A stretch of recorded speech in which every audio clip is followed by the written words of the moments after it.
I still remember the exact angle of Violet's bedroom door the night she disappeared. Not wide open, not fully closed, just almost shut, like someone wanted me to think she was asleep, but needed a quick way out. It was such a small thing. But when you've hunted killers for a living, you know nothing about a scene is an accident. Hit like, subscribe, and comment where you're watching from. I'm Mason, and before I ever became a father in a quiet neighborhood, I was something most people never hear about on the news. A Navy SEAL whose only job was to track humans who thought they could never be found.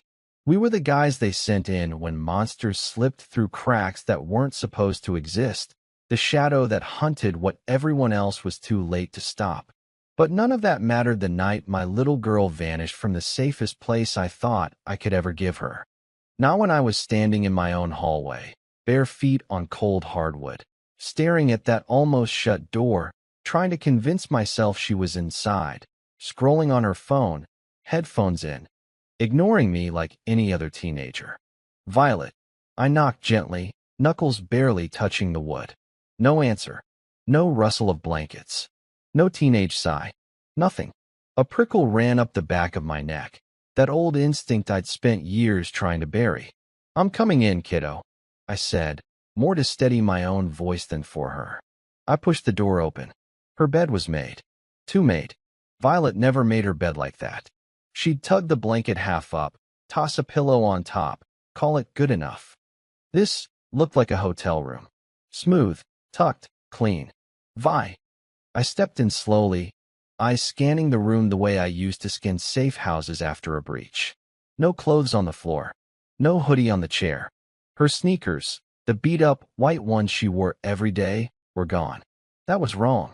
If she'd snuck out, there'd be chaos. A window cracked, a chair moved, something off. Teens are messy criminals. I knelt by the bed, pressed my fingers into the mattress.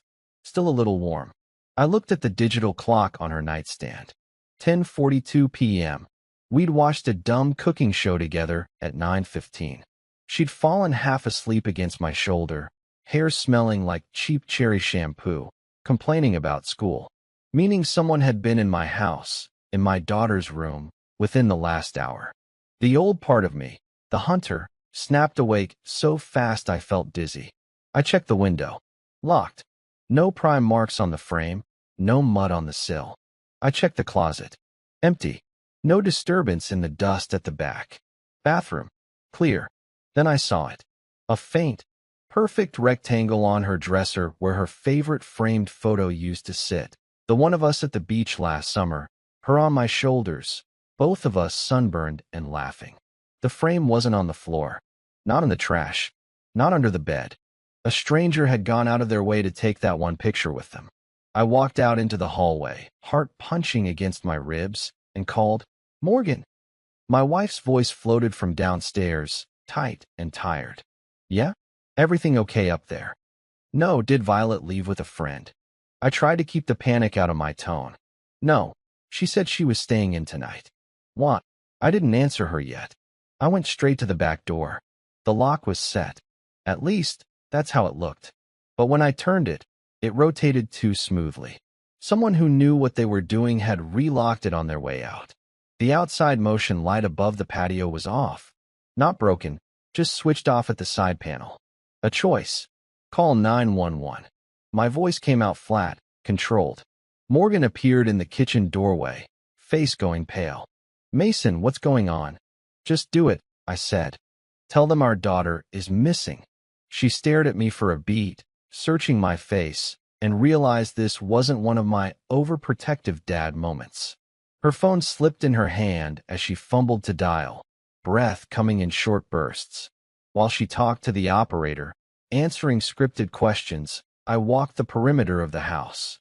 No forced entry on any window. Side gate closed. Trash cans undisturbed.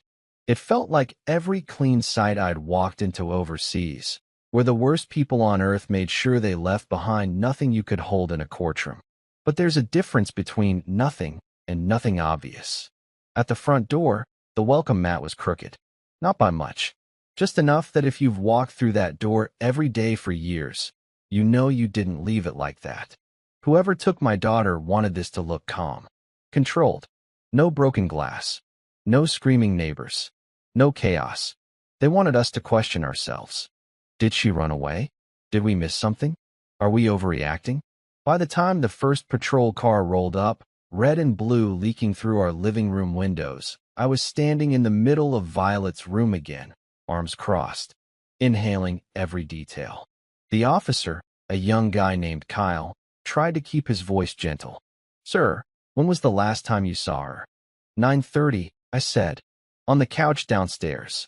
"Any chance she left upset?" "Arguing." Morgan jumped in, wiping her eyes. "She wasn't upset. She was just tired. She had a test tomorrow. She doesn't just disappear." Kyle nodded, writing it down like a checklist item, not a life.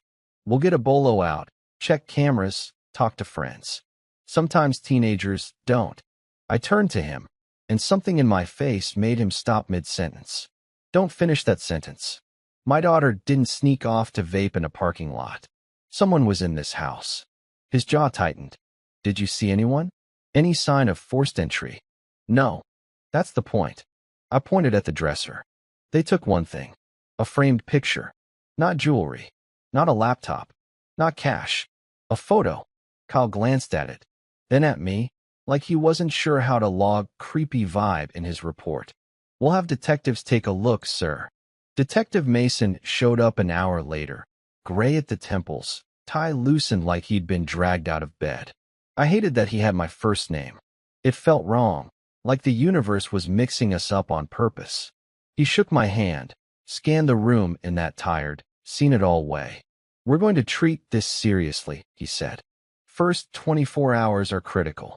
We'll get canvassing started, pull any available footage from street cams. Do you mind stepping downstairs so we can process the room?" Morgan squeezed my arm. "Mason, let them work." I looked at the detective. "You ever hunt someone who didn't want to be found?" I asked quietly. He hesitated. "We track a lot of bad people.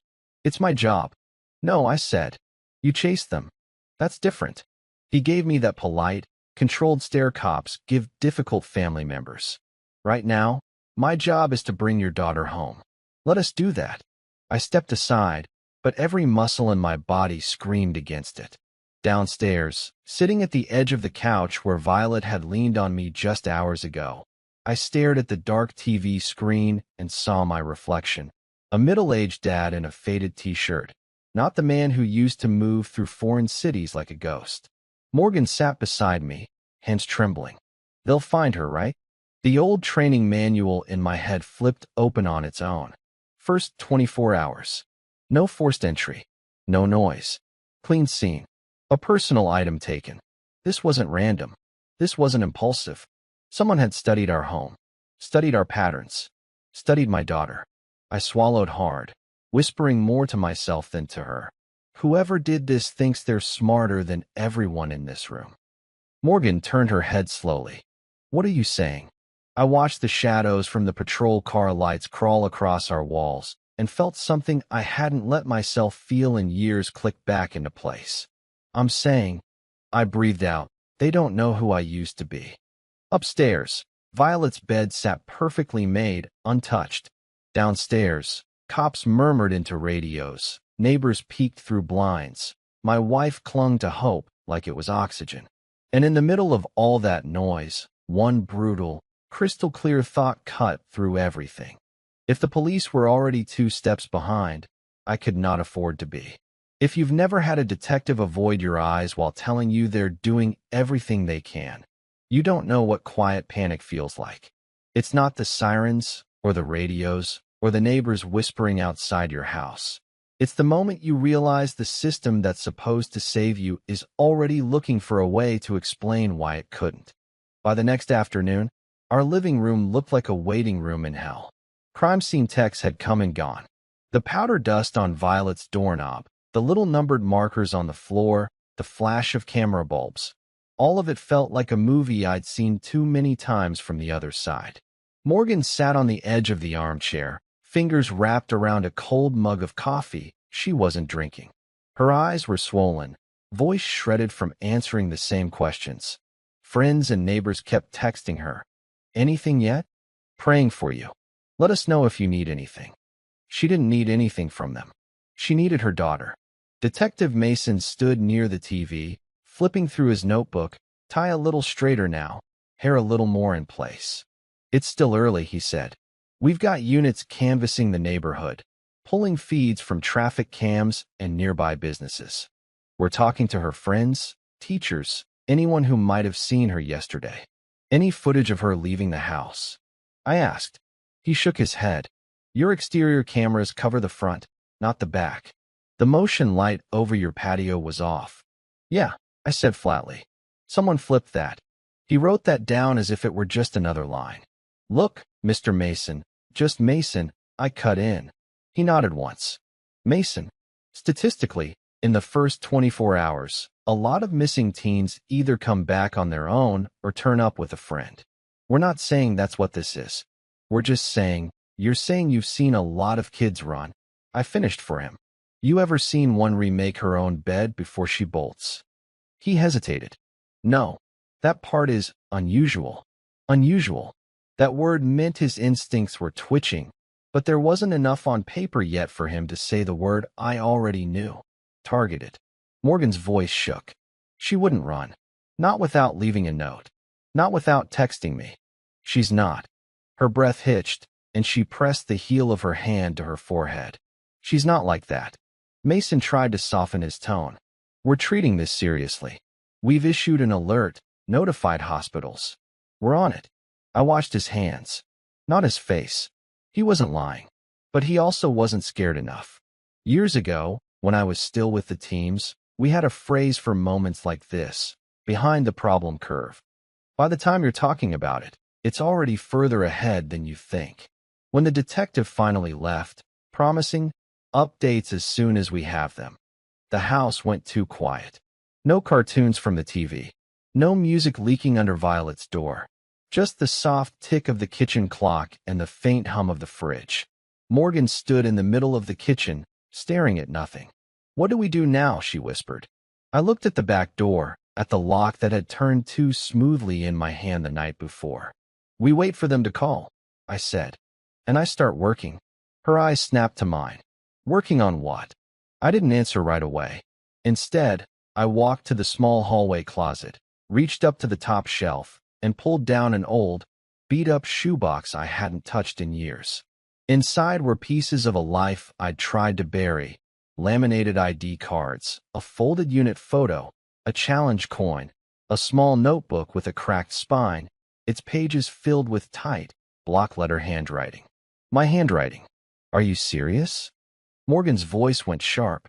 You told me you were done with that stuff. I was, I said quietly. Until last night. I opened the notebook. It wasn't mission logs.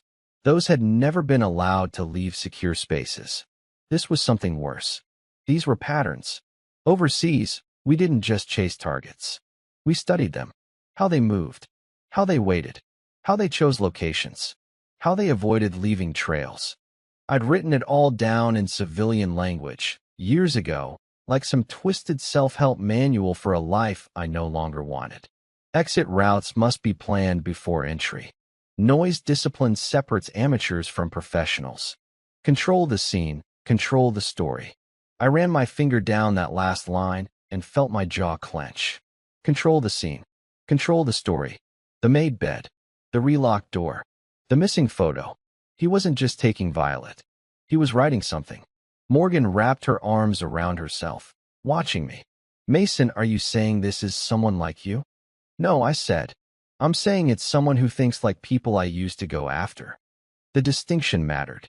I had spent years tracking men who believed they were invisible, untouchable. This felt like one of them. Only this time, the map started at my house. I cleared off the dining table, swept aside mail and a bowl of fruit, and laid out what little we had. Printed photos of Violet. A rough timeline of yesterday. A sketch of the house and yard. Walk me through her day again, I said. Morgan sank into a chair. She woke up late, skipped breakfast. I yelled at her for it. Her mouth twisted. That's the last real thing I said to her. Eat something. Who did she see at school? She texted about a group project with Harper and Quinn. She said a new substitute teacher in math was weird, asked a lot of personal questions. I told her I'd call the school if she felt uncomfortable. Her eyes glossed again. I never called.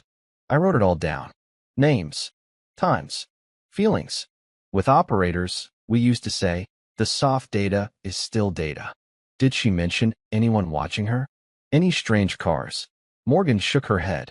She said some guy at the grocery store last week stared too long, but she laughed it off. Said I was rubbing off on her, seeing threats everywhere. My gut pinched. What store?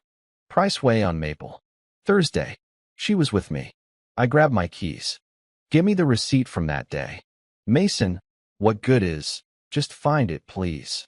She dug through a drawer while I pulled my laptop onto the table. I hadn't done this in years, cross-referencing mundane civilian life with the ugly structure underneath it, but the motions came back fast. We'd used everything from satellite feeds to local gossip overseas. Out here, in the suburbs, it started smaller. Transaction times, camera placements, traffic flow. Morgan handed me a crumpled receipt. Here, 5:18 p.m. I nodded. Good. That means there's store camera footage. Parking lot too, most likely. She stared at me. You think it started last week? I think nothing like this happens overnight, I said. You don't just walk into a random house and perfectly control a scene without rehearsal. She swallowed. So he's been watching us. I met her eyes. Yeah, probably. The realization physically rocked her. She grabbed the back of the chair, knuckles white. Then why didn't we see him? Why didn't you see him? That one landed like a punch. We both knew the answer. Because I'd been busy trying to be normal. Coaching soccer. Grilling on Sundays. Pretending the part of me that used to scan every room had retired clean. I got soft. I said, the words tasting like rust. I wanted her to have a life where her dad wasn't always on edge. Morgan's eyes filled again. And now, this is not your fault. I cut in firm. You hear me? This isn't because we didn't lock a door or say the perfect thing. This is because someone chose to do this. That's on them. She didn't answer, but she nodded once, a tiny, brittle motion. That afternoon, while the detectives worked leads, I started working the way I knew how. I went to Priceway. The manager, a nervous guy named Julian with a receding hairline, started to tell me I needed a warrant before I even finished my sentence. I'm Violet's father, I said quietly. The girl on the news. She was here last week. His face changed. Guilt broke through policy. We're already cooperating with the police, he stammered. They asked for last night's footage. I'm not asking you to do anything illegal, I said. I just need to know where your cameras are pointed, what they see, and how far back they keep recordings. You can stand right there while I look. He hesitated, then motioned me behind the counter. The monitor showed a grid of time-stamped squares. Aisles, registers, doors, parking lot. Parking lot cameras keep 3 weeks, he said. Inside, only 10 days. Hard drive space. I checked the date. We were still inside the window for last Thursday. I scrubbed back to 5:10 p.m., washed myself, and Morgan walked in with Violet between us, rolling her eyes at something I'd said. She looked so alive, moving, annoyed, normal. I almost had to look away. Then I saw him. Far background, near the entrance. Not a clear face, just a posture. A man standing by the impulse buy rack with an empty basket, pretending to look at candy he never picked up. He didn't look at the shelves. He watched us. I leaned closer. Can you zoom? Julian fiddled with the controls, enlarging the frame until the pixels broke apart. The man wore a dark cap, neutral jacket, nondescript jeans, the uniform of nobody in particular. But his head tilted as Violet passed him. That tiny, predatory adjustment, I recognized that. Like a dog catching a scent. I followed him backwards in time. He'd been standing there before we entered, already in position. This is good, I muttered. This means he plans. He doesn't improvise. Julian looked spooked. Good. In the sense that planning leaves patterns, I said. And patterns leave mistakes. When I got home, the house was full of silence and cardboard coffee cups. Detective Mason had left a card on the table with a note. Call any time, even for something small. Small. There was nothing small about any of this. I pinned a printout of the grocery still on the dining room wall, next to a photo of Violet at the beach. On one side, the girl who still thought monsters lived in movies. On the other, the shape of the man who knew better. Morgan stood in the doorway, arms folded. Who is he? Right now? I said. He's the person the department will label person of interest in about 3 days, if we're lucky. And to you? I looked at the printout, at the angle of his head. To me, I said slowly, he's a hunter who's very sure nobody can hunt him. She swallowed. Can you? There it was. The question I'd felt building since the second I saw that perfect bed. I didn't answer right away. I took a breath, feeling the weight of everything I'd promised when I left that life. To be present, to be gentle, to never let that cold part of my brain run my whole existence again. Then I thought of Violet's empty room, the missing frame, the relocked door. I don't know if I can, I said honestly, but I know I'm the only one in this house who's been trained to try. Outside, a patrol car rolled slowly past the house and kept going, like a reminder that we were just one address on a long list. Inside, in our dining room, my old life and my new one finally collided on the wall. I wasn't just a dad anymore, and I wasn't just a retired hunter. I was both, and the man who took my daughter had just made the worst kind of mistake. He'd built his game on the assumption that I'd forgotten how to play. The first missing girl I ever tracked in uniform wasn't mine. She lived in a village I can't pronounce anymore, in a country people only remember when oil or war is on the news. Back then, I told myself the work mattered because saving strangers made you a good man. Sitting in my own dining room now, staring at a pixelated still of a man watching my daughter in a grocery store, I understood something uglier. Sometimes, the monsters you chase all your life are just rehearsals for the one that finally comes for you. I printed 2 more frames from the Priceway footage, one where the man stood by the door, one where he drifted down an aisle behind us, keeping just enough distance to look casual. On the wall, the pictures made a loose triangle. Him, Violet at the beach, and the blank patch of paint where I knew I'd eventually hang whatever this all turned into. Morgan watched from the doorway, arms wrapped around her ribs like she was holding herself together by force. How many of those are you going to put up? She asked quietly. As many as it takes, I said. Patterns don't show up in single frames. They show up in repetition. You sound like you're back there, she murmured. Like, over there. I paused, pen in hand. I don't get to choose where my head goes if I want her back, I said. I only get to choose what I do with it. The doorbell rang before she could answer. She flinched. I didn't. Old training. Stand to the side of the frame. Check the peephole. Listen for more than one set of footsteps. Suburban reality. A tired-looking mail carrier holding a stack of envelopes and a small padded package. Mason, he asked. This came express. No return address. My skin went cold before my fingers even touched it. Everything about that envelope was wrong. No logo, no postage marks, just a printed label with our address and my name in plain black type. Who dropped it? I asked. He shrugged. Was in the bin when I started. Could have been sorted last night. Did you have to sign anything for it? Any log? Nah, man. Just showed up with the rest. Sorry. I forced a thanks, shut the door, and turned the package over in my hands. Too flat to be bulky. Too rigid to be paper. Morgan, I called, my voice lower now.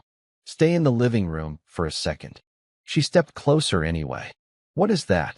Something we're going to treat like it's dangerous until proven otherwise. I laid it on the table, checked for any obvious bulges or wires even though logic told me this guy wanted a game, not a headline about a blown-up suburban kitchen. Then I slid it open with a paring knife. A small flash drive slid out, along with a single glossy photo. I knew the room before I knew the girl. Concrete walls. No windows. Harsh single overhead bulb. In the center, on a stained mattress, sat Violet. Her hair was pulled back roughly, a bruise blooming along her jaw. But her eyes were open, clear, terrified. Morgan's breath caught a shattered sound. She clapped a hand over her mouth, tears spilling instantly. "Oh my God, Mason, she's alive," I said, because that was the only word that mattered in that second. "She's alive." I swallowed the rest for now, because alive also meant conscious enough to know she wasn't safe. At the bottom of the photo, in neat, printed black marker, was a line, "You taught them how to hunt." The space below it was scratched out, like someone had started to write more, then changed their mind with the force of the pen. "This isn't random," Morgan whispered. He knows you. Or knows of me," I said. My throat felt dry. "This isn't a guy who just grabbed a girl. This is someone who built a story around it." I plugged the flash drive into my laptop. 2 files. No names. Just timestamps.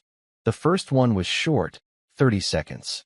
The screen lit up to that same bare room.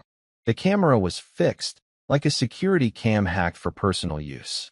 Violet sat on the mattress, hands bound in front of her with zip ties, ankles strapped loosely. She looked thinner already, like fear had eaten days off her in hours. A man's voice spoke from off-camera, distorted through some kind of modulator, low, metallic, almost bored. "Say hi to your dad, Violet." She flinched, looked straight into the lens. "Dad, if you see this, please don't come alone. Please, don't try to be a hero." Her voice cracked on hero. Whoever was recording chuckled, a soft, almost amused sound. "That's enough," he said. "We don't want to spoil the ending." The feed cut. Morgan turned away, shoulders shaking. I stared at the frozen black screen, listening to the echo of that altered voice in my own house. The second file was longer. When I opened it, the angle changed. This time, the camera was somewhere else entirely, low, hidden. The view was of a briefing room. A younger version of me stood at the front, pointing to a board covered in satellite photos and arrows. My hair was darker, my shoulders broader, my face harder. My own voice filled the kitchen, years younger, unmodulated, tired but certain. "You do not chase these guys in straight lines," I was saying to a room full of uniforms. "You don't wait for them to slip. You build the failure for them. You give them choices that all lead to the same place." I remembered that briefing. I remembered that mission. But I did not remember anyone recording it. Beside me in the clip, off to the side, a row of local liaison officers sat silently, faces half in shadow. Interpreters, fixers, assets, people whose names never made it into official logs. The rest of the video was just me, outlining the pattern. Isolate, watch, control the environment, remove noise, erase chaos. All the rules. The man watching this in my kitchen now, me, had lived those rules. The man who'd sent it wanted me to remember that. "That's classified," I muttered. "That briefing was never supposed to leave that base." "Then how does he have it?" Morgan demanded, wiping her face, anger punching through her grief. "How does some psycho in a concrete room have video of you in uniform?" "Because he's not just some psycho," I said slowly. "He's connected to someone who was there. And whoever that was broke the rules long before he broke into our life." The detective was going to lose his mind over this. Chain of evidence. Unauthorized material. Questions about how I'd gotten it. I didn't care. What I cared about was the message underneath. He sees you. He knows what you were. And he thinks that makes this fun.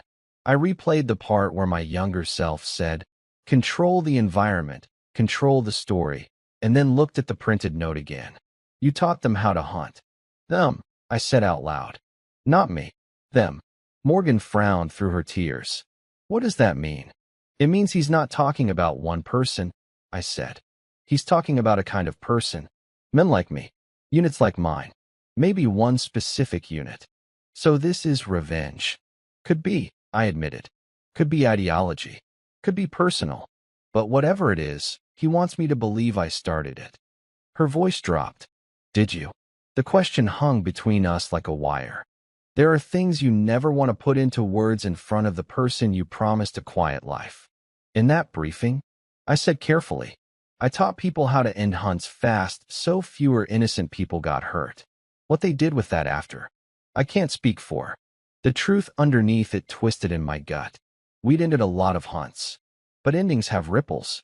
The police need to see this, Morgan said. All of it. Right now. Yeah, I said. They do. But they're going to see a father who sat on classified-style footage in his kitchen before making that call.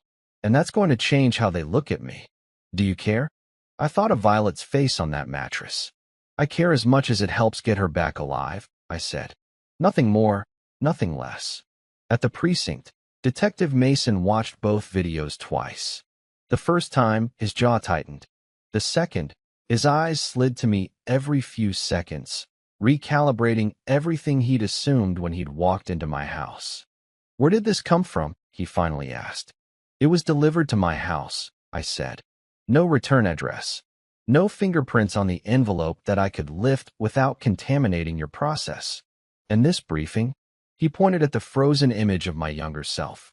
What unit is this? Who's authorized to record this? Wrong questions, I said. He bristled. Excuse me. You should be asking who in that room had a reason to keep a copy, I said. Because this wasn't some Marine with a souvenir complex. This is leverage. Someone took this for a day like today. He stared at the screen another moment, then hit pause. The room went silent except for the buzz of old fluorescent lights. Whether we like it or not, he said slowly, this officially makes your daughter's case something else. This isn't just abduction. This is targeted. Maybe federal. Which means, he sighed. I'm going to have people in suits breathing down my neck, telling me what I can and can't share with you.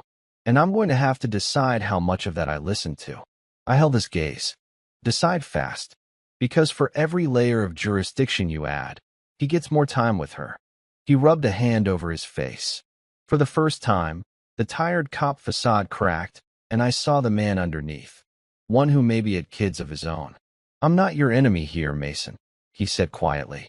But if you start running your own investigation in the shadows, you're going to make it a hell of a lot harder for me to justify keeping you in the loop. I almost laughed. In the teams, the loop was either a tight ring of people who knew everything or a black hole you never escaped. I don't need your loop, I said. I need my daughter. On the drive home, the city looked different. Same streets, same storefronts, same people walking dogs and carrying coffee. But now, behind every window, I saw angles. Lines of sight, blind spots, predator vision. I'd spent years pushing it down so I wouldn't be the paranoid dad who ruined birthday parties with exit route briefings. Now I let it rise. By the time I pulled into our driveway, the next pattern was already forming in my head. He'd watched us at the store. He'd gotten hold of a classified briefing. He'd staged a silent entry into my home and left a scene that looked unusual, but not bloody enough to cause instant panic. This wasn't his first time. This was a signature. Back in the dining room, I added 2 more categories to the wall. Possible connections to old operations. Other families like U.S. Morgan came up behind me, reading. Other families? If this is about me, I said, I'm not the only man who came home with dirty ghosts in his file. If he wants to prove a point about what we did, he wouldn't stop with us. How do you even find that out? She whispered. Court records. Quiet settlements. Missing girls whose dads used to wear uniforms and then suddenly stopped talking about why. It sounded insane when I said it out loud. Conspiracy board crazy. But I'd seen stranger patterns overseas, and most of them had turned out to be not paranoia at all, just late recognition. I picked up the notebook I dragged out of the closet and flipped to a page I'd written after the mission in that old video.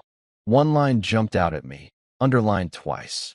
Every hunter convinces himself he's the exception to the rule. The man who took my daughter believed that. So had I once. Now, if I wanted any chance of bringing Violet home breathing, I had to do something I'd never done before in my life as a hunter.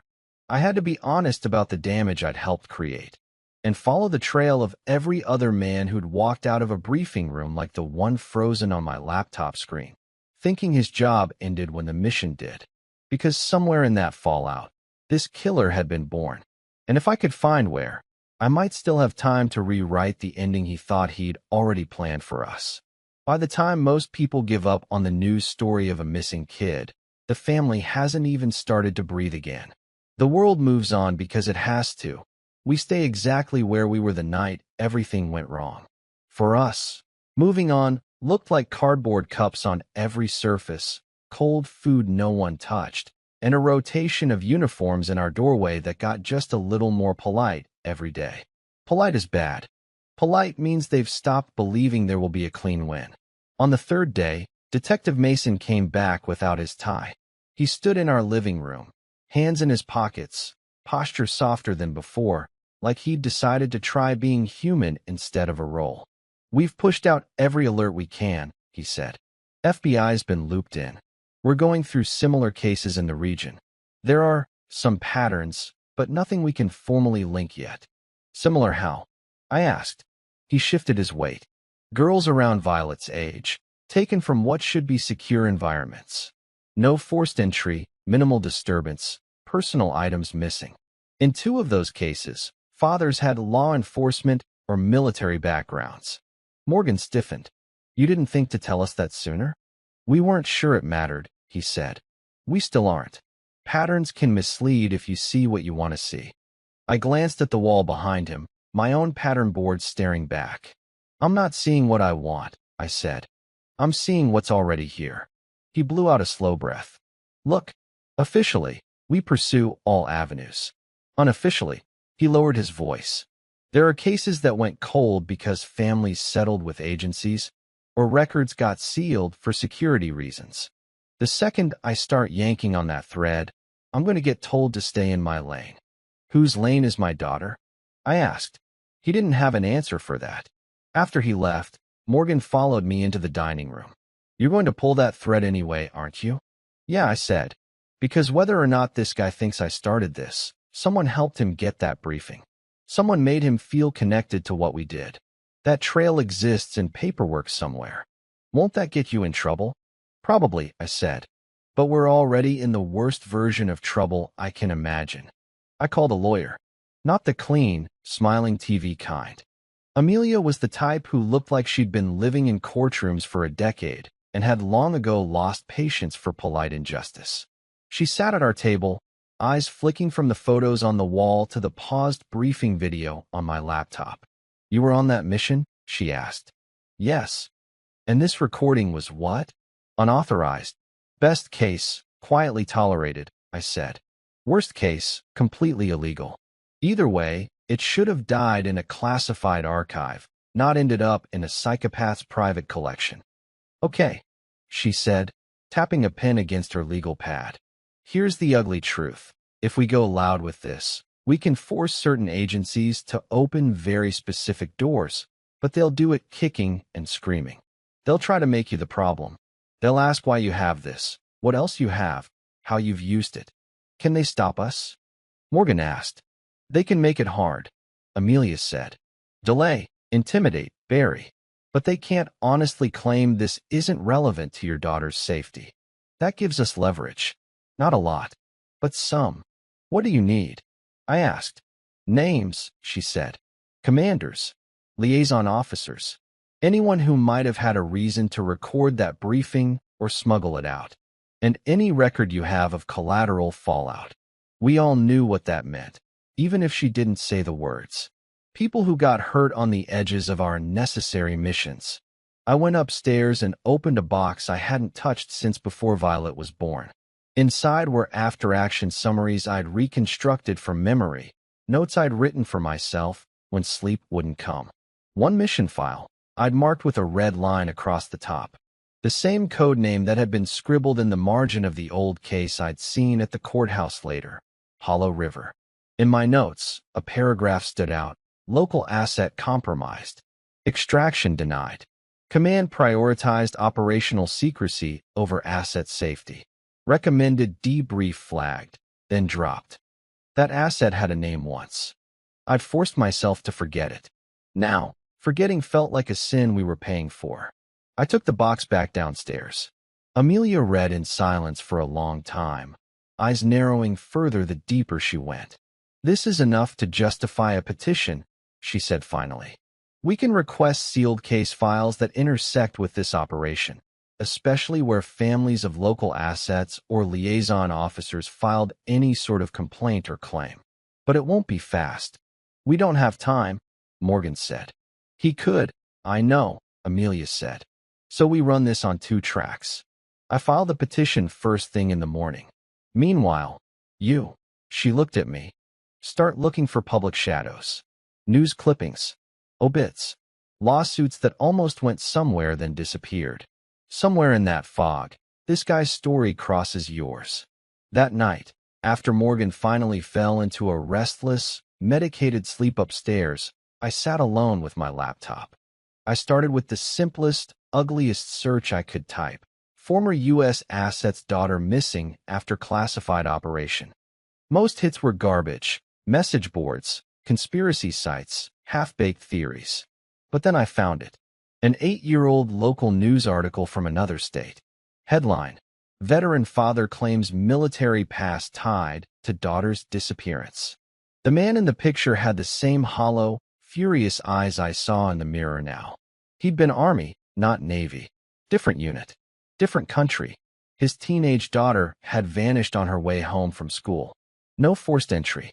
No sign of struggle. Police suspected a runaway. He insisted it was payback for an operation he couldn't fully talk about. 2 months later, a second, smaller article. Family reaches confidential settlement with government agency. No details. No follow-up. The girl was never found. I wrote his name on the wall under other families like U.S. Victor Hale. Then I found another. A Marine who'd blown the whistle on a botched raid. His wife died in what they called a home invasion gone wrong. Drawers dumped. Nothing major stolen. Family photo gone. Different state. Same weird details. I didn't have proof yet, but I had the outline of a design. At 3 in the morning, my phone buzzed. A number I didn't recognize.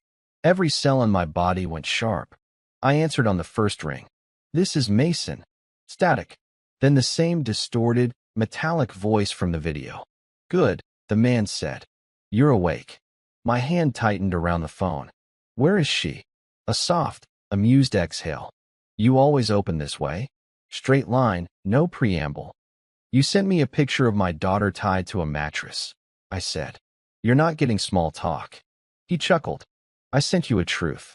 Most men spend their lives avoiding those. You should appreciate the gift. You want appreciation, send her home, I snapped. Otherwise, you're just another coward with a burner and a voice changer. Silence. Then, you taught men not to waste calls, Mason. Remember? Every contact has to move the hunt forward. So let's move. My vision narrowed. Who are you? You already know what I am, he said. Names are for paperwork. We're not there yet. What do you want? Isn't it obvious? He asked lightly. Recognition. Accountability. A better story than the one they gave us when they flew away and left the pieces behind. Hollow River flashed in my head. A dirt road. A screaming woman. A boy standing in the dust. Eyes burning holes through the armored glass of our truck as it pulled away. My stomach dropped. How old were you? I asked quietly. He was silent for a beat too long. Then, softer, old enough to remember the sound of your engine more clearly than my own mother's voice. The image sharpened now. Not just a boy. A teenager, maybe. At an age where betrayal brands instead of blurs. You think this is justice? I said. Hurting kids that had nothing to do with what happened there. Your daughter is not hurt, he said. Not yet. Fear is not pain. Fear is education. If you touch her, you'll what? He cut in. Shoot me? Like the others? Kick down another door, drag another body into another helicopter? That's your poetry, Hunter. The old call sign hit like ice water. Nobody in my suburban life knew that name. Say that again, I said. He laughed. Hunter, they didn't call you that because of your last name. They called you that because you were very good at one thing. Making sure some people never came home. My chest tightened. So that's what this is? One of the ones who didn't. It's bigger than that, he said. You were a tool. A well-made one. Tools aren't evil. The hand that uses them is. I'm not punishing you, Mason. I'm recycling you. He let the word hang there, like he liked the taste of it. What do you want from me? I repeated, slower this time. That you can't get by just disappearing her. Ah, he said. Now we're at the real question. Here's the answer. I want you to show them what you really are. Not the soccer dad. Not the grieving husband. The asset. The weapon. The thing they built and then pretended didn't exist when people like me bled for it. You think making me chase you proves anything but that you're sick? He ignored that. In 48 hours, he said, you are going to receive a location. You will come alone. You will bring every ghost you've ever tried to bury. And you will decide which story you belong to. The one where you keep pretending you're innocent, or the one where you look your work in the face. If this is about me, I said, why take her? Another pause breath. Because you love her, he said simply. And you people only understand consequences when they come through the things you love. The line clicked dead. I stood in the dark kitchen, phone still to my ear, heart hammering so hard it hurt. For a second, all I could hear was the hum of the fridge and the faint tick of the clock. Then the floorboard above me creaked. Morgan. She came down the stairs in one of my old t-shirts, eyes puffy but sharp. Was that him? She asked. I couldn't bring myself to soften it. Yeah. What did he say? I repeated the call as calmly as I could, leaving out none of it. The hollow river echo. The recycled hate. The 48-hour clock. When I finished, she stared at me like she was seeing the shape of something behind me for the first time. Hunter, she whispered. I closed my eyes for a second. It was a long time ago. It was a name, not a life. Until tonight. And now it's bait, I said. He thinks I'm going to run straight at him with every skill I ever had, and he's built his trap around that. Are you? The question wasn't an accusation. It was a plea. I'm not walking into anything blind, I said. But I am going in. I don't have a choice. Yes, you do, she said, stepping closer. You can tell them. You can let them handle it. Them meant the agencies Amelia was about to poke. The ones already deciding how much of this nightmare belonged in their filing cabinets. If I hand this completely over, I said, we become evidence. A case number. An example in a training slide about radicalization risk after foreign operations. They will care, but not like I do. And they will never move as fast as a man who has nothing left to lose. She reached up, fingers brushing the side of my face. I don't want to lose you too, she said. You're not going to, I said, even though I knew no one could promise that. I guided her back upstairs, waited until her breathing evened out again, then went to the spare room that had never really had a purpose. Tonight, it did. I set up a second board, this one not for Violet's case, but for mine. Hollow River at the top. Under it, names of every officer, liaison, interpreter I could remember from that region. If this man was one of them, or the child of one of them, there'd be a line back to that operation.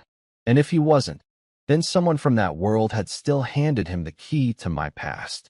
Either way, the truth was buried in places that only opened under pressure. Courtrooms. In the morning, Amelia called with an update. A judge named Preston is willing to hear an emergency motion in chambers, she said. He's old school, doesn't like secrets for secret's sake. If anyone's going to force a crack, it's him. Then let's crack something, I said. At the courthouse, under fluorescent lights that made everyone look 10 years older, Judge Preston listened while Amelia laid out the basics. Missing child, targeted communication, leaked briefing, potential link to a specific classified operation and prior buried complaints. He took off his glasses, pinched the bridge of his nose, and looked at me. Sergeant Mason, he said, if I sign this order, men and women with very important titles are going to call me foolish, reckless, even unpatriotic. Do you understand that? Yes, Your Honor, I said. Do you believe opening these files will directly increase the chances of finding your daughter alive? Yes, sir, I said. No hesitation. He studied my face, like he was measuring the weight of that answer against a lifetime of other men standing where I stood, asking for less risky things. Then he signed. Limited, targeted access, he said. specific to any internal investigation, complaint, or settlement tied to this operation, and any family members who later suffered unexplained violent crimes or disappearances. You get a sliver. Use it well. Outside, on the courthouse steps, Amelia exhaled hard. This won't make you popular, she said. I'm not running for anything, I said. I'm trying to bring my kid home. She nodded once. I'll get what I can, as fast as I can. In the meantime, don't go full lone wolf. If you decide to meet this guy, I need to know. So does the detective. We're not just managing your fear, Mason. We're managing liability, politics, fallout. Fallout's my specialty, I muttered. Back home, I stood in front of the twin boards, my past and Violet's present, and realized they were no longer separate investigations. They were the same story, finally catching up to itself. 48 hours. That was the window he'd given me. But it was also the time I had to turn my guilt into something useful. Somewhere in those sealed files and quiet headlines was the first time this man felt abandoned enough to become what he was now. If I could find that moment before he sent that location, maybe I could find the one thing he hadn't accounted for. The possibility that the weapon they built had learned how to aim at himself first. The thing about countdowns is they don't really start when the clock does. They start the moment someone decides you're on borrowed time. For me, that moment was a dirt road years ago, engine roaring while a kid watched our convoy disappear in a cloud of dust. For him, it was a phone call in my kitchen, voice scrambled but intent crystal clear.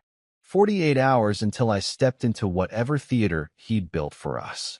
The next morning, the boards on my wall looked less like notes and more like a confession. Names, places, dates, red lines tying Hollow River to other families whose lives had cracked along the same invisible seam. Amelia texted at 9:14 a.m. Got partial packet. Not pretty. Coming over. When she arrived, her usual controlled toughness was sharper, like she'd walked through something sour to get here. She dropped a thin stack of photocopies on the table. This is what your sliver bought us, she said. Internal reports, heavily redacted. A few complaint filings from foreign liaisons. One in particular is relevant. I flipped through pages of black bars and sanitized phrases until a name leaped out from under the ink. Quentin Rami, local interpreter, embedded with our unit during Hollow River. Recommended for relocation after the op request denied. Below that, in a different document, a complaint written in broken English by someone identified as spouse of asset. They say they will take us safe. They don't. They go. My husband dead. My son no school. You promise. You lie. The signature was scribbled, but one word was clear in the middle of the swirl. Quinn. I felt something tilt inside my chest. His wife. I asked. Widow, apparently, Amelia said. Your op went south. He was killed. His family filed complaints through a liaison NGO. They were told relocation wasn't possible. Funds misallocated. That's the polite way of saying someone stole what was meant for them. Any mention of kids? She nodded slowly. 2. A daughter listed at 8. A son listed at 13. 13. Old enough to stand on a dirt road and memorize the sound of an engine. Morgan sank into a chair. So you think this guy is the son? I think he's a broken branch off this tree, I said. Maybe the son. Maybe someone who grew up in the same ruined neighborhood. Someone who watched men like me leave and decided the only justice left was to become the kind of monster we'd understand. Amelia tapped the complaint. There's more. 7 years after this, there's a sealed civil action. Same last name. Filed in a different state. The family of a local asset suing a contractor company for failure to uphold relocation promises. They settled. Quietly. Which contractor? I asked, though I already knew the answer. She said the name. It was the same one on my old pay stubs, right under the patriotic logo they'd slapped over our mess. They set up a stateside office after the war slowed down, she said. Guess where? She slid another page toward me. Office address. Local. My skin went cold. He's here. Or someone who helped him is, she said. Someone who moved money, buried complaints, moved families like his around like chess pieces. Morgan looked between us. So what? We walk in there and start accusing people of training a serial kidnapper. No, I said. We walk in there and make them talk about their paperwork. An hour later, I was standing in a sleek lobby with glass walls and motivational posters about service and integrity on every surface. The receptionist, a young woman named Tessa with perfect hair and a company badge, smiled like she was trained to deflect storms. Do you have an appointment? She asked. No, I said, but I have an emergency court order and a missing daughter. I'll take whoever's highest on the food chain and in the building right now. Her smile faltered just enough to be real. Let me see who's available. We didn't wait long. A man in his 50s, crisp suit, expensive watch, came out with the careful expression of someone used to negotiations, not confrontations. I'm Victor, he said, extending his hand. Regional Director. Let's step into my office, mister. Mason, I said. You already know that name. Somebody in your organization has been passing around my old life, like home video. Amelia closed the door behind us and laid Preston's order on his desk.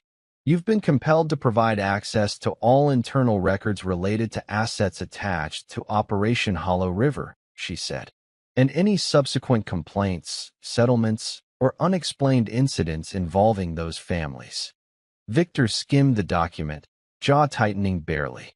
This is highly unconventional, he said. So is my daughter being held by someone who has a training briefing from your contract? I replied.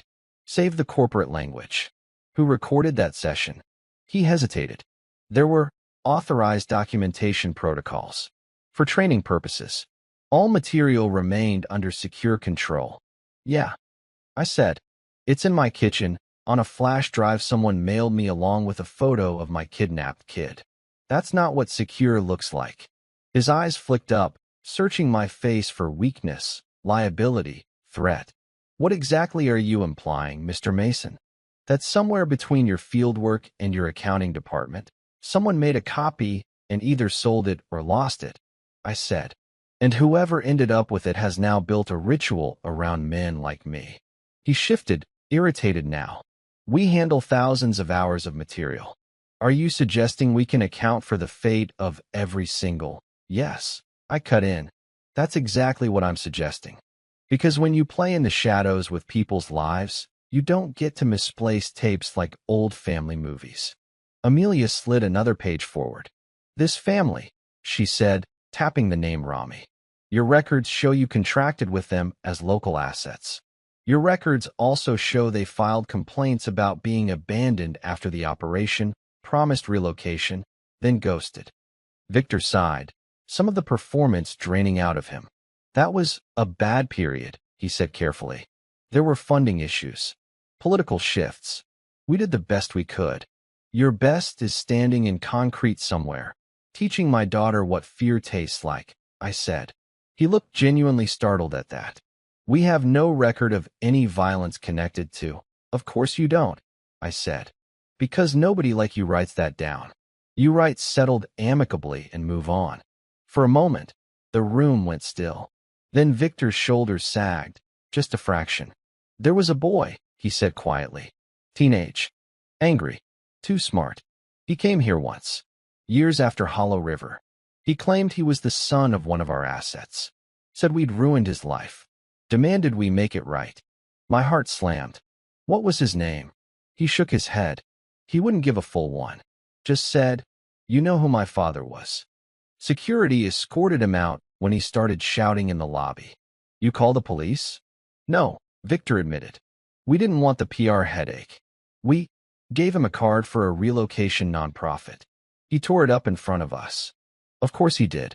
Imagine watching your family beg at that same logo's door for years, then being handed another empty promise as a condolence prize. Do you have cameras from that? I asked. Old archives, maybe, he said. I'd have to check. But the facial data would be limited. Check, I said. Now, to his credit, he didn't stall. He called someone named Brooke from IT, gave her a rapid-fire rundown, and within half an hour we were watching grainy footage on a conference room screen. The timestamp was 6 years old. The lobby looked almost the same. A young man paced near the desk, agitation in every movement. Dark hair, lean frame, hands clenched into fists he never quite threw. He leaned over the counter, shouting at the receptionist. Not Tessa, an older woman this time, jabbing a finger at the wall logo. No sound, but the rage was obvious. Security approached. He yanked his arm away when they tried to guide him out, then finally left on his own, turning at the door to stare back with a look I recognized instantly. Not just anger. Val, can you zoom? I asked. Brooke did what she could. The face pixelated quickly but kept its shape. Sharp cheekbones. Intense eyes. A thin scar down his left jaw.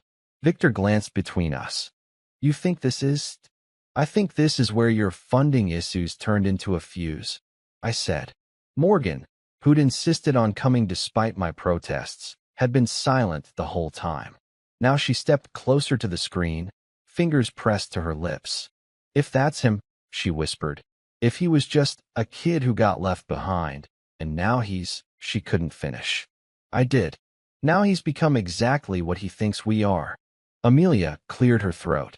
Legally, she said, we can't jump from this footage to direct accusation. But morally, she looked at Victor. You have an obligation.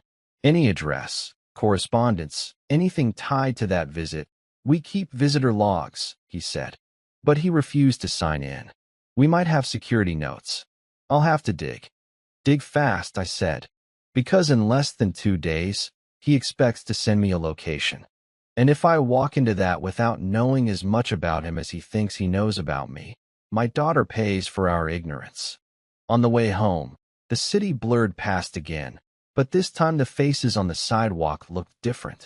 Any one of them could have been a kid once, watching helicopters leave.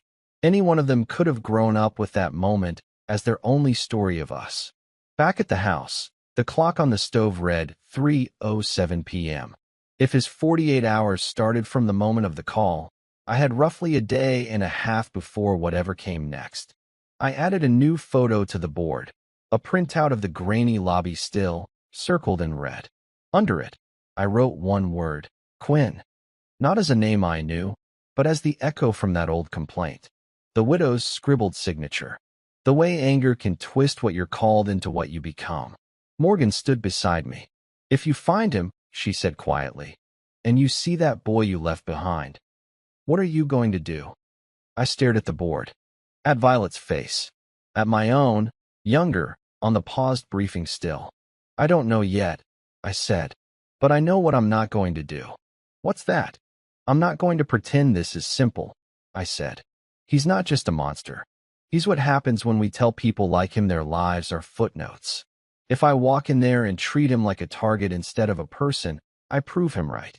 And if you treat him like a person, she asked. Then maybe, I said, I give Violet one thing he never got. A choice that isn't just violence. The thought scared me more than any firefight I'd been in. Because bullets are easy. It's the weight of mercy that breaks you. My phone buzzed again. A new text from an unknown number. No voice modulator this time. No preamble. Just an address. An industrial district on the edge of the city. Below it, for words, come alone. Be honest. No time. No instructions. Just a place and a demand. Morgan read it over my shoulder. Her hand found mine, fingers lacing tight. What does honest mean? She whispered. I thought of the boards. The buried files. The boy in the dust. It means, I said slowly, that walking in there as just a father might not be enough. He wants to face what he thinks I am. All of it. And you're going to give him that. I looked at the address again. At the expectation wired into every letter. I'm going to give Violet every chance, I said. If that means showing him the man I've been trying not to be for years, then yeah. For her, I will. The clock over the stove ticked once, loud in the quiet kitchen. The countdown had just grown teeth. The address he texted me looked like the kind of place people drove past without ever really seeing. Old warehouses, rusted loading docks, chain-link fence leaning in tired angles, the city's forgotten bones. I went there first in daylight, alone, no weapons in my hands, just the old habits in my head. 3 blocks out, I parked and walked the rest, counting cameras, angles, and blind spots the way some men count blessings. There were lenses on the trucking lot, on the corner building, on a storage unit gate. But on his building, the number he'd sent me, nothing pointed directly at the doors. He hadn't just picked an empty place. He'd picked a surveillance dead zone and then hidden it inside other people's security. Back home, I added a rough sketch of the block to the board. Entry options, exit lines, places he could see me before I saw him. Detective Mason arrived not long after, looking even more wrung out than the day before. He read the address, jaw tightening. "You went there by yourself?" he said. "Of course you did." "I needed to see the ground before he set the stage," I replied. "You know how this works," he said. "We get a location, we build a controlled entry, we bring a team." He said, "Come alone," I cut in. "If he thinks you're anywhere near that door with rifles, Violet's the first one to pay for it." Mason held my stare. "And if I let you walk in there solo, I get to live with that when this goes sideways. You're asking me to pick which version of hell I'm willing to stand in. You're already in it," I said quietly. "Difference is, I've been here before." Morgan stepped closer, arms wrapped around herself. "Detective," she said, voice raw but steady. "You know he's right. If you hit that place like a raid, he will kill her just to prove a point. If Mason goes in, at least she has a chance." Mason looked between us, then down at his notebook like it might argue for him. It didn't. "Okay," he said finally. "You go in. But we're not blind. I'll put unmarked units around the block, tapped into any external cameras we can reach. You were a wire. We hear everything. If I get even a sliver of a clean shot that doesn't put her in a body bag, I take it. Chest mic, no obvious earpiece," I said. "And you don't talk in my ear unless death is already in the room." "Define already in the room," he muttered. "You'll know," I said. The morning of the meet, the house felt like it was made of glass. Morgan moved through it quietly, packing a bag for Violet she wouldn't say out loud she was packing. Hoodie, sweatpants, a pair of fuzzy socks, the old stuffed rabbit Violet used to sleep with and now pretended she didn't care about. "You bring her back," she said, placing the bag by the door. "I don't care what you have to say in there. I don't care what you have to admit. Just bring her back breathing." "That's the only part one care about, too," I said. At the precinct, a tech named Kyle taped the mic to my chest, the wire running under my shirt. He pressed a tiny earpiece into my palm. "Keep it tucked unless you have to use it," he said. "If he sees or hears anything he doesn't like, this is over." Mason walked me out to the parking lot. "If you get a chance to run with her, run," he said. "Don't wait for us. We'll follow your trail." "Trail's the one thing I've always been good at leaving," I said. "Let's just hope I'm still good at covering it too." The drive to the industrial strip felt shorter with a wire on. Every breath, every thought, felt louder, like I was already under a microscope. 3 blocks away, Mason's voice buzzed faintly in my ear. "Unit on your left. 2 more on parallel streets. We've got eyes on 3 exterior cams, none covering his door. Once you go in, you're dark." "Story of my career," I said. I parked 2 blocks down, out of obvious sight lines, and walked the rest. The air smelled like dust, oil, and rain that never quite made it to the ground. His building looked worse up close, flaking gray paint, a sagging awning, a metal door set back in a shallow alcove that felt like a mouth. The handle turned easily under my hand. No locks, no chains. He wanted me inside. The hallway was long and narrow, lit by bare bulbs that hummed faintly. Old pallets, scrap metal, empty rooms on either side. The skeleton of some business that had died years ago and never told the landlord. I walked, steps slow, scanning without making it look like scanning. Halfway down, a speaker crackled above me. "Welcome, Hunter," his voice said. No distortion now. No fake mechanical growl. Just a man who decided he didn't need a mask anymore. "Where is she?" I asked. "So impatient," he replied. "You used to preach patience to your men." Observe before you act, remember? But then, you were looking at other people's children back then. Answer the question. She's here, he said. Awake. Listening. She's heard my side. Time for her to hear yours. Let me see her. You will, he said. But first, you sit where I need you to sit.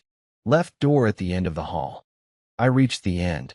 Left door, slightly open, just like he said.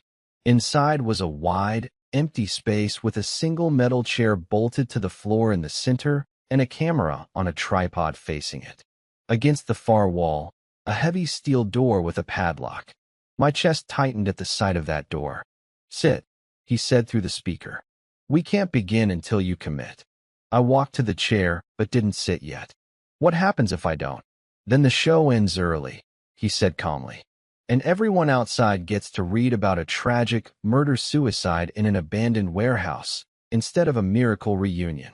Your call. I sat. The metal bit cold through my shirt. No restraints.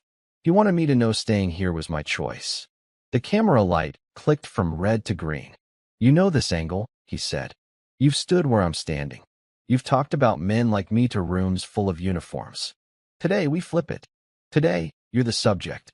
If you wanted a confession, you could have asked the DA, I said. They love those.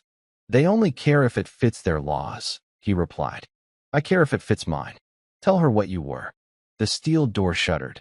A bolt slid back. It swung open slow, like a bad dream. Violet sat on a thin mattress, ankles chained to a ring in the floor, wrists free now, but raw. Her eyes locked on mine, and for a second, everything else went quiet. Dad, she whispered. I stood halfway up before his voice snapped. Stay where you are. Her gaze flicked to a corner in the ceiling. Hidden camera. Hidden gun. Hidden something. I forced myself back into the chair. My knees wanted to sprint. My training wanted to survive. He spoke softer now. Tell her. I looked at my daughter. Not at the camera. Not at the ceiling. When I was younger, I said, I worked in a team that hunted people. Real monsters. Bombers. Killers. Men who thought hiding behind civilians made them invincible. We went after them so other fathers didn't have to bury their kids. And him? She asked, chin lifting toward the unseen voice. His dad. His father helped us, I said. He translated, guided, stood next to us while bullets flew. When a mission went bad, the people in charge decided he wasn't worth saving. I argued. Not enough. I followed orders. I got back in the truck. She blinked hard. So this is because of you. Yes, I said. Not only, but yes. I didn't kill his father. But I walked away when I should have refused to. I let a system use him up and throw him away. He grew up inside that betrayal. Now he thinks taking you makes the math even. The speaker hissed faintly. Better, Quentin said. Now say the part you've been avoiding. That you built your new life on top of that road and hoped no one would ever come knocking. I built this life on a lie, I said. On the idea that what I did over there could stay there. That I could be two separate men, the hunter and the dad, and the line between them would never blur.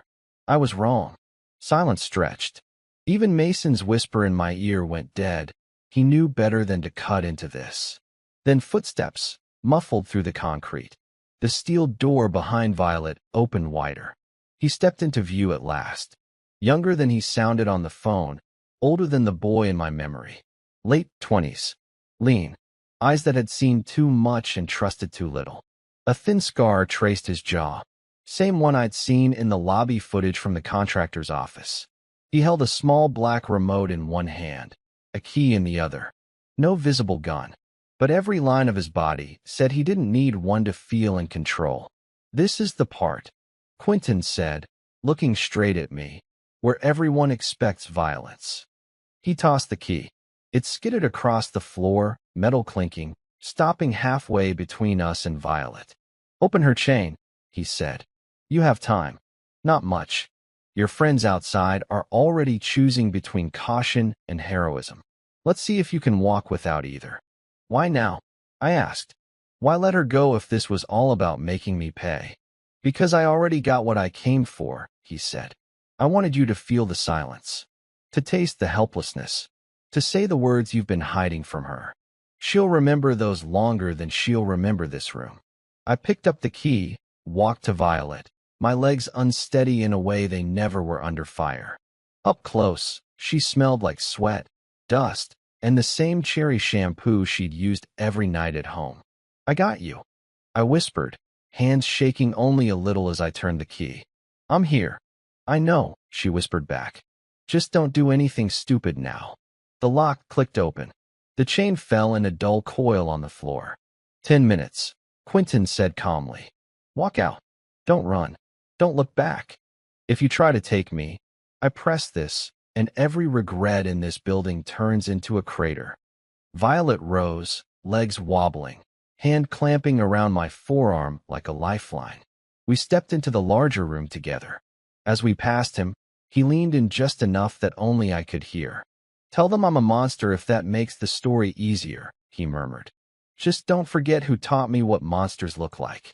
I didn't answer. There was nothing I could say that wouldn't either absolve me too much or damn him too little. The hallway out felt twice as long. Every bulb hummed like it might explode. Every step, I waited for the boom that never came. Then we were outside. Light, air, noise, unmarked cars, plainclothes officers. Mason moving toward us, hand twitching near his holster, caught between instincts. Violet let go of my arm for the first time and launched herself at Morgan, who met her halfway with a sound I'd never heard from another human being, grief and relief ripping out of her at once. They collapsed together on the cracked concrete, sobbing, laughing, clutching at each other like they both thought the other might vanish. Mason reached me, eyes scanning my face, then the building. He in there? Yeah, I said. Alive. Holding a remote he swears will take the place down if you rush him. Maybe it's explosives. Maybe it's something else. Either way, he's ready to die if it means proving his point. You had a chance? Mason asked quietly. For about half a heartbeat, I said. And I didn't take it. He studied me. Why? Because that's the ending he wanted, I said. Another dead man in a hole, another file stamped resolved. He wanted proof I'm still just a weapon. Walking away is the only thing he didn't plan for. Mason glanced toward the door. We'll clear it, he said. Slow, smart, with more bomb techs than heroes. As paramedics guided Violet toward an ambulance, she twisted, eyes finding mine. There was love there, and questions, and something new. The awareness that her father's story was darker than she'd ever guessed. Quentin had gotten his revenge, in a way. He hadn't killed her. He hadn't killed me. He'd done something harder to undo. He'd made sure that from now on, whenever my daughter looked at me, she'd see not just the man who walked her out of that warehouse, but the shadow of the man who once rode away from a boy like him. And somewhere behind those concrete walls, he sat alone with a chair, a remote, and a story that had just slipped out of his control for the first time. He wasn't the only hunter who had to live with a past that refused to stay buried anymore. Hospitals are strange places to feel grateful. Fluorescent lights, the smell of antiseptic, the distant beep of machines. It all feels wrong for a moment that's supposed to mean, you're safe now. But when a doctor in dark blue scrubs looked at us and said, she's dehydrated, bruised, scared, but she's okay. No broken bones. No major internal injuries. I could have hugged the man. Morgan just crumpled into a chair and started crying in this soft, broken way that hurt worse than anything I'd heard in that warehouse. Violet lay in the bed, for in her arm, hospital bracelet too big around her wrist. She watched us both like she wasn't sure if we were real or a story someone had made up to keep her calm. Hey kid, I said quietly, taking the chair by her side. How's the hotel? She managed a tiny, crooked smile. 0 stars, she rasped. Terrible room service. Morgan laughed through her tears, wiping her face. I will sue this place for that jello, she said. You deserve at least the good stuff. For a while, we didn't talk about anything heavy. We talked about nurses with cool tattoos. The old TV in the corner that only played game shows. The fact that Violet absolutely hated the hospital socks and wanted her own from home. Normal things. Small things. Things that made the giant hole we just walked through feel a little less endless. But quiet moments don't last forever. Eventually, the nurse stepped out, the hallway hum faded, and it was just us, the three people who knew exactly how close we'd come to losing everything. Violet stared at the ceiling, then turned her head slowly toward me. Was he right? She asked. The question landed like a punch. About what? I asked gently. About you, she said. About what you did. Who you were. Did you really just leave them there? There it was. The question I'd been running from longer than any mission. I didn't rush to answer. She deserved more than a quick denial or some polished, patriotic lie. In the simplest version? I said, yeah. I got in the truck when I should have fought harder to stay. I watched people I'd worked with, trusted, get labeled acceptable losses. I told myself I'd done everything I could inside the system I was in. But the truth is, I could have risked more. I didn't. And people like him paid for it. She blinked, eyes glassy. Why didn't you tell me? Because I wanted you to have a dad who was just a dad, I said. I wanted your world to be sleepovers and school and dumb TV shows, not ghosts and classified mistakes. I thought if I buried that part of me deep enough, it wouldn't touch you. She swallowed hard. But it did. Yeah, I said. It did. In the worst possible way. Morgan sat at the foot of the bed, listening, shoulders tense. What he did to you, I added, leaning closer, is not your fault. It's not because of anything you did or didn't do. It's because he made a choice to hurt someone innocent to make a point about something broken inside him. That's on him, not you. And you? Violet asked. Is any of it on you? Yes, I said. Different parts. Different weights. I didn't make him a killer. But I helped create the world where his anger grew with nowhere healthy to go. I helped by looking away when I should have stared that decision in the face and said no. She was quiet for a long time, just looking at me. Finally, she let out a shaky breath. I hated him, she whispered. In that room. Every second. But there were these little moments where he'd talk. And it sounded less like some crazy movie villain and more like a really sad, really angry person who never got picked up after the worst day of his life. That's probably exactly what he was, I said. A sad, angry kid who turned himself into something sharp because no one ever came back for him. Her eyes filled again. Is he going to die? Not if I can help it, I said. He doesn't get to decide the ending anymore. We're pushing charges. Amelia's building a case. Detective Mason's putting everything together. If we do this right, he doesn't blow up in some warehouse. He sits in a courtroom and hears, out loud, what he did and what was done to him. And then he sits with that for a very long time. So you're not going to kill him? No, I said. For a long time, the only justice I understood wore boots and carried rifles. Now, real justice, the kind that might actually change something, looks a lot more like a judge, a record, a girl who survived, and a man who doesn't get to hide behind a story he wrote for himself. She let that sink in. I don't know how to feel, she admitted. About you. About him. About all of it. That's okay, I said. You don't have to know right now. You don't ever have to pick, I forgive him, or I hate him forever, and stay there. You're allowed to feel everything. Anger, pity, confusion, even nothing sometimes. Whatever you feel is real. We'll handle it together. She glanced at Morgan. What about you? She asked her mom. Do you hate him? Dad, I mean. Morgan looked at me for a long, measured second. Then she reached for my hand in Violet's, pulling us both a little closer. I hate what happened, she said. I hate what he was part of. I hate that men in suits who never left air conditioning made decisions that broke families on both sides of the ocean. But your dad. She shook her head. I see a man who finally stopped lying to himself, who walked into a place designed to destroy him and walked out with you instead. I'm not going to pretend that fixes everything, but it's where we start. Violet's chin trembled. So what now? Now we heal, Morgan said. The slow, annoying way. Therapy. Sleep. Bad jokes. Good food. Nightmares. Talking about it. Not talking about it. Whatever it takes. And Quentin, Violet whispered. I said his name in my head, but not out loud. Out loud? I said. Now he faces something he never thought he'd have to. People looking at the whole picture instead of just the part that hurt him. A week later, we sat in a different room with different fluorescent lights. A courtroom this time, not a hospital. Judge Preston on the bench. Amelia beside us. Mason at the prosecution table. Quentin stood at the defense table in a plain jumpsuit, hands cuffed, eyes steady. He looked smaller here than he had in the warehouse. Less myth, more man. The charges were red: kidnapping, unlawful imprisonment, aggravated assault, terrorism enhancements. His past, the abandoned complaints, the settlement his family never fully saw, slid into the record through careful, deliberate questions from Amelia and the prosecutor. It wasn't neat. It wasn't clean.